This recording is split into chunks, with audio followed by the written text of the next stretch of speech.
कहानी की शुरुआत नदी में जख्मी पड़ी एक लड़की को दिखाने से होती है। वो गहरी सोच में थी, दिमाग में बस माजी की यादें ही चल रही। उसके साथ क्या हुआ था ये जानने के लिए हम आ जाते हैं 30 साल पहले। अमेरिका के जंगलों में हम उसी लड़की जो इस वक्त 12 साल की थी उसे देखते हैं, जिसका नाम हेलन था। वो अपने डैड के पास आई, दोनों शिकार पर जाते हैं। इनका रिश्ता काफी गहरा था, दोनों बाप बेटी ही शिकार करने में काफी माहिर थे। इस वीराने में जिंदा रहने के लिए उन्हें ऐसा करना पड़ता था। हर चीज में हेलन के डैड जैकब काफी माहिर थे। इन हालात में कैसे जिंदा रहना है, शिकार कैसे करना है, अपनी हिफाजत कैसे की जाए, ये सब वो काफी अच्छे से जानता था। हर गुजरते दिन के साथ सब कुछ हेलन को भी सिखा रहा था। जंगल के बीचों बीच ये फैमिली रहा करती। हेलन, उसकी डैड और मॉम हर रोज की तरह आज भी अपना शिकार ढूंढते हुए आगे बढ़े। एक हिरन के पास पहुंच जाते हैं। अब जैकब काफी सख्त मिजाज का इंसान था। वो हेलन को गन थमाते हुए कहता है कि लो, टाइम आ गया है, अपने शिकार को खत्म कर दो। हालांकि हेलन निशाना लगाकर सांस रोककर गोली चलाती है, लेकिन हिरन वहाँ से भाग जाती है, जिससे हेलन काफी परेशान हो गई। उसके डैड जैकब को गुस्सा भी आया।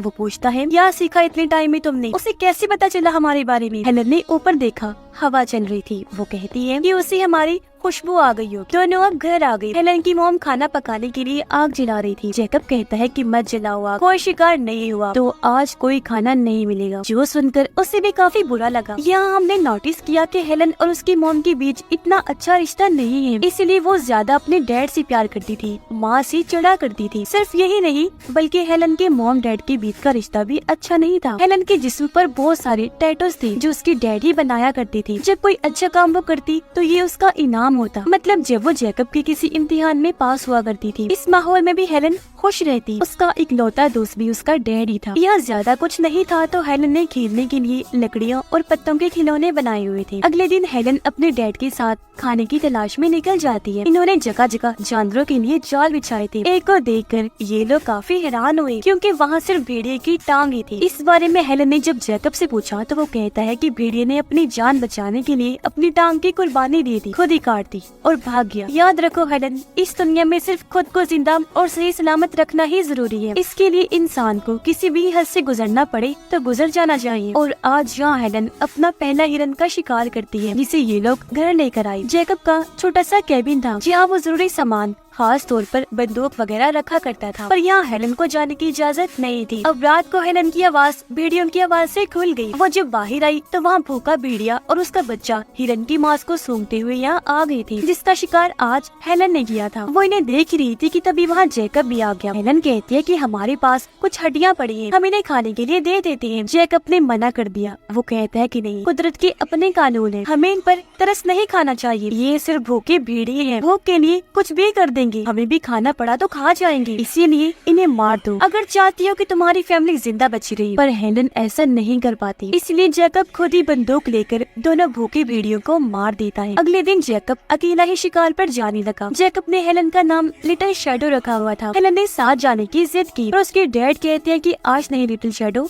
फिर कभी। तो अब घर पर उसकी मोम और वो अकेली थी कि तभी यहाँ छोटी सी गाड़ी पर बैठा एक आदमी आया। दरअसल वो इस जंगल में खो गया था और इन लोगों से रास्ता पूछ रहा था। अब क्योंकि आदमी और उसकी गाड़ी हेलन के लिए नई चीज थी, बाहरी दुनिया का उसे पता नहीं था कि वो कैसी है, इसलिए वो बड़े गौर से उन्हें देखने लगती है। तभी घबराई हुई हेलन की मॉम बाहर आई। आदमी को कहती है कि हमारी मदद करो, यहाँ से बाहर निकालो इससे पहले कि वो आ जाए। वो हेलन को जबरदस्ती गाड़ी पर बिठाने की कोशिश करती है, लेकिन वो बैठना ही नहीं चाहती थी। आदमी भी कहता है कि मैं कैसे बाहर निकालूं, मैं तो खुद यहाँ खो चुका हूँ। जिसके साथ ही एक गोली चली जो सीधा आकर आदमी को लग जाती है और उसकी वही मौत हो गई। ये गोली जैकब ने चलाई थी जो वहाँ आ रहा था, इसलिए हेलन की मॉम जल्दी से उसे गाड़ी पर बिठाकर निकलने लगी, पर वो जाने के लिए मान ही नहीं रही थी। कहती है कि मैं अपने डैड को छोड़ के भला कैसे चली जाऊँ। हेलन जिद पर उतर आई, इसीलिए उसकी मॉम मजबूरन उसे पत्थर से मारकर बेहोश कर देती है और उसे गाड़ी पर बिठाकर यहाँ से निकालने में कामयाब हो जाती है। रात को जब हेलन को होश आई तो वो खुद को एक हॉस्पिटल में पाती है। आसपास की हर चीज क्योंकि वो पहली बार देख रही थी, इसलिए वो काफी अजीब महसूस करती है। तभी उसके सामने शेरिफ आई। कहती है कि घबराओ नहीं, अब तुम बेटा बिल्कुल महफूज हो, तुम्हारी मॉम भी इधर ही है। हेलन जल्दी से अपनी मॉम के पास गई। कहती है कि हमें यहाँ नहीं होना चाहिए, डैड कहाँ है, हमें घर जाना होगा। उसकी मॉम कहती है वो हमारा घर नहीं था। गुस्से में हेलन कहती है कि ये आप क्या कह रही हैं, आखिर बात क्या है। तब उसकी मॉम ने बताया कि जैकब इंसान के रूप में एक दरिंदा हैवान है, उसने मेरे साथ जबरदस्ती शादी की, बहुत गलत किया। 12 साल तक उसने मुझे जंगल में कैद रखा। हेलन कहती है झूठ, एक नंबर नंबर की झूठी है आप। मुझे डैड ने बता दिया था कि मैं तुम्हारी किसी भी बात पर यकीन ना करूं। और अब वो मुंह पर चिल्लाई कि मुझे घर जाना है। पर शेरिफ आकर हेलन को वहाँ से ले गया, एक जगह पर बंद करके कहता है, बेटा तुम जरा शांत हो जाओ। फिर जाहिर है वो शांत होने वाली कहाँ थी। यहाँ की अचानक ही हर चीज को अपनाना उसके लिए बहुत मुश्किल हो रहा था। उसे रहा नहीं जा रहा था, क्योंकि शिकार में काफी माहिर थी, तो इन हालात से निपटना उसे अच्छे से आता था। तो खिड़की से वो भाग जाती है। उसे अब अपने डैड को ढूंढना था, जो उसे शहर की गलियों में मिल भी जाते हैं, जो हेलन की सीटी बजा रही थी, जो वो जंगल में बजाती थी। ऐसा लग रहा था कोई सीटी बजाकर पालतू जानवर को बुला रहा हो। दोनों बाप बेटी एक दूसरे के गले से लग गई। जैकब कहता है, चलो यहाँ से लिटिल शैडो अपने घर चलते हैं। और अब जैसे ही ये जाने लगे, पुलिस इन्हें चारों तरफ से घेर लेती है। इसलिए जैकब कहता है कि मैं लौट के जरूर आऊंगा, मेरा इंतजार करना। ये कहकर वो चला गया, जहाँ हेलन अपने डैड के लिए बहुत ज्यादा रोने लगती है। और अब यहाँ से कहानी आ जाती है 18 साल आगे। हेलन अब बड़ी हो चुकी है, लेकिन बचपन का वो बुरा वक्त आज भी किसी बुरे सपने की तरह उसे डराता है, क्योंकि वो सच जान गई थी कि मेरे डैड सच में हैवान और दरिंदे हैं। उसने मेरी मॉम को अगवा करके जबरदस्ती शादी की, गलत किया और 12 साल की लंबे अरसे तक जंगल में कैद रखा। पहले क्योंकि वो बच्ची थी तो बाप उसे अच्छा और माँ बुरी लगा करती थी, लेकिन अब बड़े होने पर सच उसके सामने खुल चुका था। हेलन की अब अपनी ही जिंदगी थी, उसने शादी कर ली थी, उसकी अलग एक फैमिली थी। उसके कुछ टैटूज तो खत्म हो गई थी, जबकि चेहरे वाले टैटूज के निशान वो मेकअप से छुपाया करती थी, क्योंकि ये हेलन को उसकी बुरे माजी की याद दिलाया करती थी। इस माजी की वजह से हेलन अब अलग ही इंसान बन गई थी। ज्यादा लोगों से मिलना और भीड़ भाड़ उसे पसंद नहीं थी। वो बस अपने हस्बैंड और बेटी के साथ ही रहना चाहती थी, अपने काम से काम रखती, एक कंपनी में जॉब किया करती थी। अब सबके सामने क्योंकि जैकब की सच्चाई आ गई थी,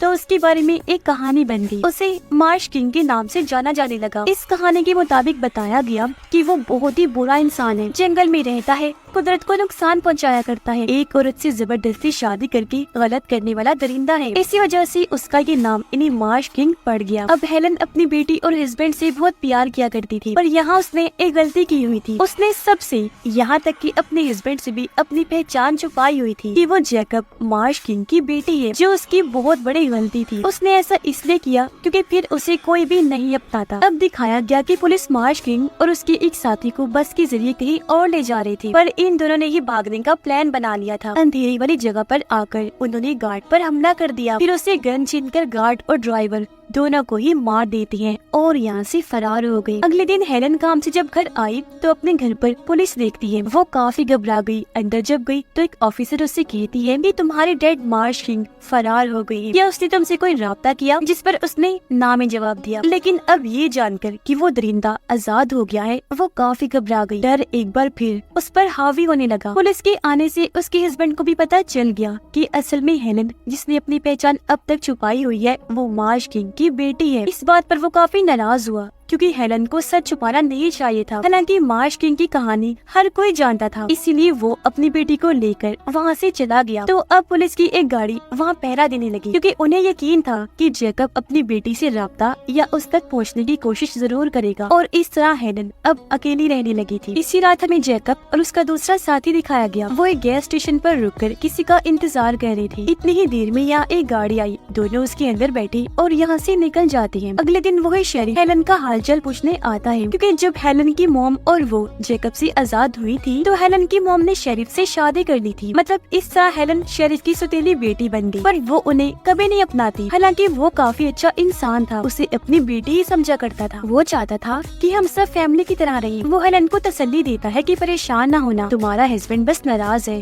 वो जल्दी लौट आएगा। तभी यहाँ एक एजेंट आया, क्योंकि हेलन को FBI ने बुलाया था। वहाँ पहुँचकर उसे पता चला कि कल रात एक गाड़ी जब कनाडा का बॉर्डर क्रॉस कर रही थी तो गाड़ी का बहुत बुरा एक्सीडेंट हो गया, जिसमें जैकब और उसका साथी थे। पूरी ही गाड़ी जल गई, जिसमें 2 जले हुए आदमियों की लाशें भी मिली हैं। उनमें से एक जैकब की हो सकती है। अब हेलन को पता था कि मेरी डैड के 3 दांत सोने के थे, तो इस तरह उन्होंने अंदाजा लगाया कि जैकब मर गया होगा, क्योंकि वहाँ उन्हें सोने के दांत भी मिले थे। पर यहाँ हेलन को कुछ समझ नहीं आ रही थी कि अपने डैड की मौत पर मैं कैसा महसूस करूँ, मुझे दुखी होना चाहिए या फिर खुश। अब अगले दिन उसका हस्बैंड अपनी बेटी को लेकर घर आया।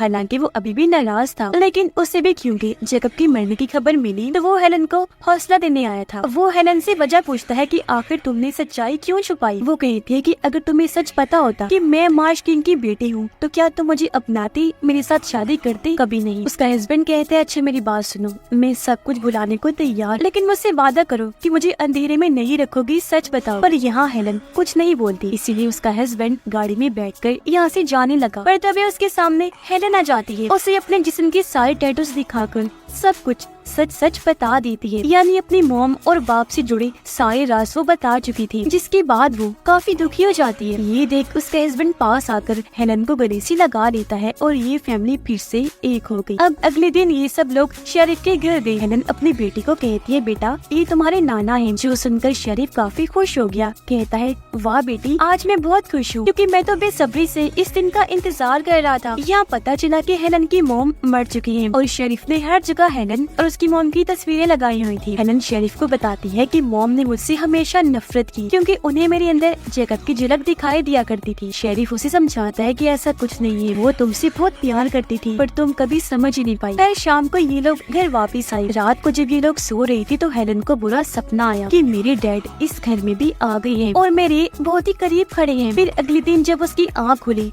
तो उसे घर में मिट्टी मिली, जो देखकर हेलन काफी घबरा गई, क्योंकि उसे लग रहा था कि डैड ने मुझे ढूंढ ही लिया और अब वो मेरे पीछे लग गई है। वो अपनी बेटी को देखती है जो अपने गंदे जूते साफ कर रही थी। अब वो मिट्टी शायद उसके जूतों की भी हो सकती थी, लेकिन हेलन जानती थी कि मेरे डैड कितने पागल और खतरनाक इंसान है, वो कुछ भी कर सकते हैं। अब अगले दिन हेलन मार्केट गई। वो जब किसी से बात कर रही थी तो उसे उसी सीटी की आवाज सुनाई देगी जो बचपन में वो बजाया करती थी और उसे बुलाने के लिए उसके डैड। हेलन को अजीब लगा, आवाज का पीछे करते हुए वो आगे बढ़ी। उसे एक झलक दिखाई भी दी जो पलक झपकते ही गायब हो गई। घर आकर भी वो इस बारे में ही सोच रही थी, पर उसे ख्याल आया कि ये मेरा वहम भी तो हो सकता है ना, लेकिन वो कोई रिस्क लेना नहीं चाहती थी, इसलिए पूरी तरह अलर्ट हो जाती है। घर के चारों तरफ जाल बिछा देती है। रात के वक्त जब उसे घंटी की आवाज आई तो हेलन चेक करने गई। उसने देखा कि जाल में एक खरगोश फंसा हुआ है, लेकिन उसे पहले ही मार दिया गया था, जो देखकर वो काफी घबरा गई, क्योंकि ये काम भी जैकब का ही हो सकता है। डरते हुए वो घर आई, इस बारे में अपने हस्बैंड को बता देती है। उसने शेरिफ को भी कॉल कर दी, लेकिन दोनों उसे ये कहकर तसल्ली देते हैं कि ये तुम्हारा शक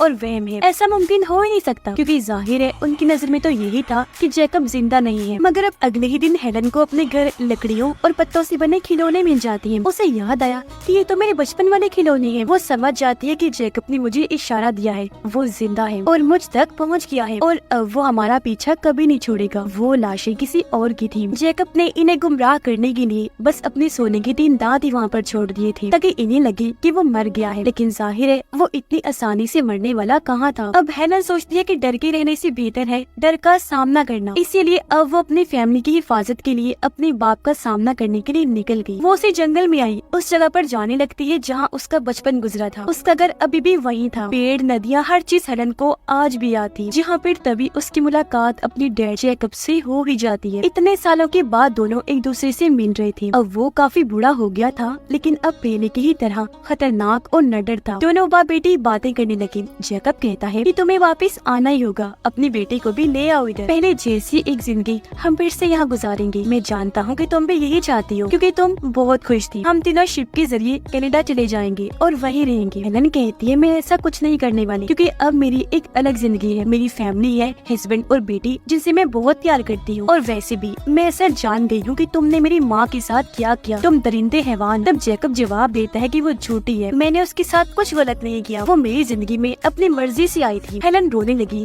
कहती है कि मेरी फैमिली से दूर रहना और मेरी जिंदगी में आने की कोई जरूरत नहीं है। जैकब कहता है ठीक है। दोनों बाप बेटी गले मिले और वो यहाँ से निकल जाती है। वो आगे बढ़ रही थी, जहाँ हमने देखा कि शेरिफ भी उसका पीछा करते करते यहाँ पहुँच गया था। और अब इससे पहले दोनों यहाँ से निकलते पागल जैकब शेरिफ को शूट करके मार देता है। उसने हेलन को भी पकड़ लिया, जबरदस्ती बालों से घसीट कर उसे एक गड्ढे में बंद कर देता है, जहाँ सजा के तौर पर वो उसे बचपन में भी बंद कर दिया करता था। गड्ढे के ऊपर लकड़ी का जाल लगाकर वहाँ से चला जाता है। तभी हेलन को याद आया कि सर्दी के मौसम में जब जैकब ने उसे बंद किया था तो उसकी मॉम ने उसे गड्ढे से बाहर निकाला था और कहा था कि बेटा मैं तो कमजोर थी पर तुम नहीं हो, और अब क्योंकि वो बच्ची नहीं थी, बड़ी हो गई थी, तो अपनी मदद कर सकती थी। वो दीवारों पर चढ़ते हुए गड्ढे से ऊपर आई, लकड़ी का जाल तोड़कर वहाँ से बाहर निकल आती है, क्योंकि जैकब उसकी बेटी को लेने जाने ही वाला वाला था। अब हेलन जानती थी कि गन कहाँ है। वो कैबिन में गई, गन लेकर जल्दी से बाहर आई, जहाँ जैकब कश्ती में बैठकर बस निकलने ही वाला। हेलन निशाना लगाकर उसे शूट करने ही वाली थी कि जैकब को पता चल गया। गोली लगने से पहले ही वो पानी में कूद जाता है। तब हेलन गन लेकर आगे बढ़ी जैकब को मिटाने के लिए, और यहाँ बाप बेटे के बीच मौत और जिंदगी की जंग शुरू हो जाती है। जंग इनकी जबरदस्त थी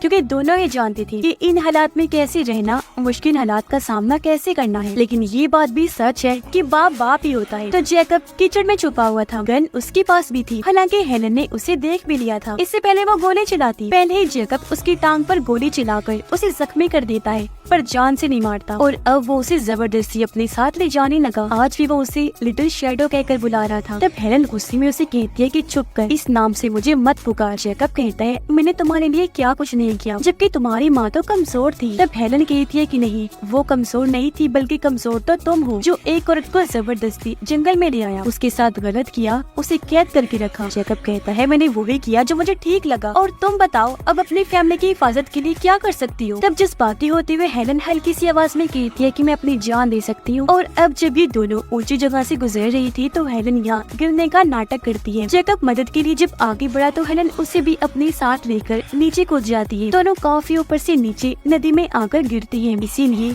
काफी जख्मी हो गई थी। ये वही कहानी की शुरुआत वाला सीन है जब हेलन बेहाल जख्मी हालत में नदी में पड़ी थी। वो जल्दी से उठकर गन लेती है, जैकब का काम तमाम करने का सोचती है। हालांकि उसने भी गन उठाने की कोशिश की पर वो नाकाम रहा, और अब इस बार हेलन नहीं डरती। टाइम गवाए बगैर जल्दी से उसे शूट कर देती है। उसकी मौत हो गई, और इस तरह उसने अपने हाथ से डर को खत्म कर दिया, साथ ही हमेशा के लिए बाप के रूप में दरिंदे हैवान को भी खत्म कर दिया। और अब वो हंसी खुशी बगैर किसी डर के अपनी फैमिली के साथ रह सकती थी, जो चीज उसके लिए किसी खुशी से कम नहीं थी। और इसी के साथ इस फिल्म की कहानी यहीं पर खत्म हो जाती है।